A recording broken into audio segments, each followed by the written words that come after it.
நேத்திக்கு பேசினது மல்லிகார்ஜுன கார்கே அவர்கள் 295 அப்படி சொன்னார். அதுக்கு மேலதான் இப்ப அது வள்ளியே அப்படின்னு கேட்க முடியுமா?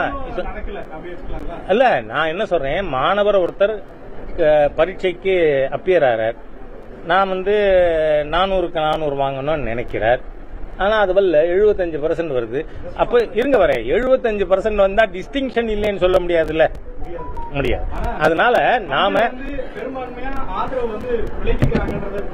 இல்ல, நீங்க அது பார்த்தா you have to see the percentage of votes which is more. இப்ப கூட டிவி அனாலிசிஸ்ல பிஜேபிக்கு தேசிய ஜனநாயக கூட்டணிக்கு போன 2019 நமக்கு கிடைத்த வாக்குகளை விட அதிக சதவீதம் வாக்குகள் கிடைச்சிருக்கு. அதனால நீங்க அது தோல்வி சொல்ல முடியாது. நம்பர்ஸ்ல எஸ் வித்தியாசம் இருக்கு, ஆனா அது கரெக்டான நம்பர். அதனால நான் முதலே சொன்னேன், இப்ப பல மாநிலங்கள்ல பொசிஷன் மாறின்னு இருக்கு.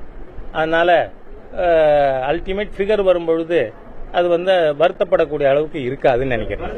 திமுக அரசு மீதான செயல்பாடுகள் இல்ல, நான் என்ன சொல்றேன், இந்த கவர்மெண்ட் அந்த ஏஜென்சிஸ் ஊழலுக்கு எதிராக நடவடிக்கை எடுக்கிறது, அந்த மாதிரியான விஷயங்கள்ல it's up to them, it is left to them. Government அதில் கைடு பண்றதெல்லாம் கிடையாது. ஏன்னா காங்கிரஸ் ஆட்சியில் இருந்தபொழுது உண்டு, சிபிஐன்னு சொன்னாலே காங்கிரஸ் பியூரோ ஆஃப் இன்வெஸ்டிகேஷன் அப்படின்னு ஒரு பேச்சு மக்கள் மத்தியில் இருந்தது. அந்த மாதிரி நாம செய்யறதில்ல. ஊழல் வழக்குகள் தொடரும்.